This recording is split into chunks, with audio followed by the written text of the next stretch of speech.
ஆன்மீக நண்பர்கள் அனைவருக்கும் வணக்கம். ஓம் ஸ்ரீ மகா பெரியவா திருவடிகள் சரணம். நாம் இன்னைக்கு இந்த வீடியோவில் என்ன பார்க்க போகிறோம் அப்படின்னா, இந்த ஒரு விளக்கு சனி பகவானுக்கு ஏற்றினால் போதும். சனி பகவானால் உங்களுக்கு பெரிய கஷ்டம் வரவே வராது. அது என்னென்னு தெரிஞ்சுக்கிறதுக்கு முன்னாடி இது வரைக்கும் நம்ம சேனலை சப்ஸ்கிரைப் பண்ணாதவங்க சப்ஸ்கிரைப் பண்ணிக்கோங்க.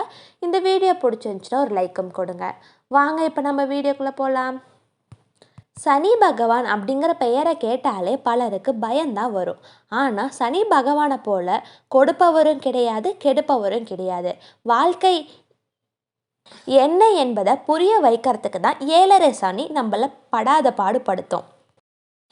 ஆனால் அது முடிஞ்சதுக்கு அப்புறம் சனி பகவான் கொடுக்கும் இன்பத்தை நாம் அனுபவித்தே தீரலாம்.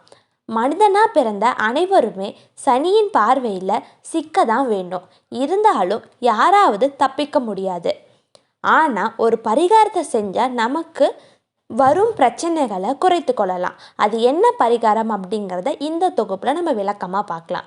இந்த பரிகாரத்தை கோவிலில் தான் செய்யணும், வீட்டில் செய்யக்கூடாது. நவக்கிரகம் இருக்கிற கோவிலுக்கு போய்க்கோங்க, இந்த பரிகாரத்தை செஞ்சுக்கோங்க.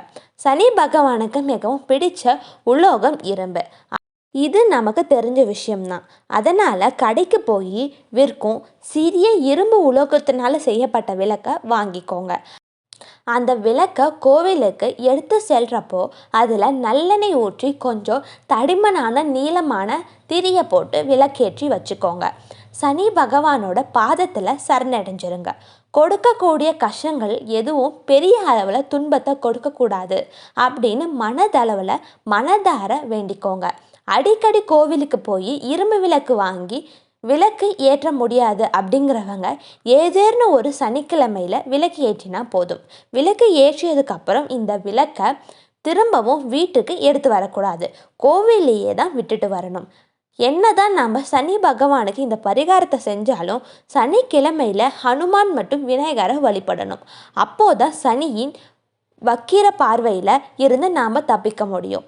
உங்களுக்கு எப்போதெல்லாம் நேரம் கிடைக்குதோ அப்போல்லாம் அனுமானுக்கு வெற்றிலை மாலையும் விநாயகருக்கு அருகம்புல் மாலையும் உங்கள் கையால் கட்டி அவங்களுக்கு அணிவிங்க.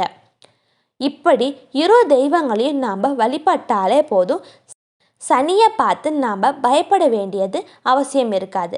அதே போல் தாளிக்காத தயிர் சாதத்தை நீங்கள் உங்கள் கையால் ஏழை எளியவங்களுக்கு அன்னதானமாக கொடுக்கலாம். காலையில் சமைச்ச சாப்பாட்டில் எச்சில் படாமல் எடுத்து அதில் தாளிக்காத தயிர் போட்டு காகத்துக்கு உங்கள் கையால் வச்சிங்கன்னா ரொம்ப ரொம்ப நல்லது.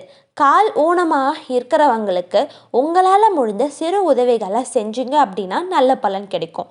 உங்களால் வாங்கி தர முடியும் அப்படின்னா வீல் சேர் ஒன்றை வாங்கி கால் ஊனமாக இருக்கிறவங்களுக்கு கொடுங்க. அவங்க பயன்படுத்தும் காலணி ஒன்றை அவங்களுக்கு வாங்கி கொடுங்க. இது மிகவும் சிறப்பு வாய்ந்தது. 7.5 சனி இருக்கிறவங்க இந்த பரிகாரத்தை செஞ்சீங்க அப்படின்னா மிகவும் விசேஷமாக இருக்கும். நல்ல பலன்களையும் அடையலாம். எல்லா பிரச்சனைக்கும் ஒரு தீர்வு இருக்குது. ஹரஹர சங்கர ஜெய ஜெய சங்கர, ஹரஹர சங்கர ஜெய ஜெய சங்கர. அனைவருக்கும் நன்றி.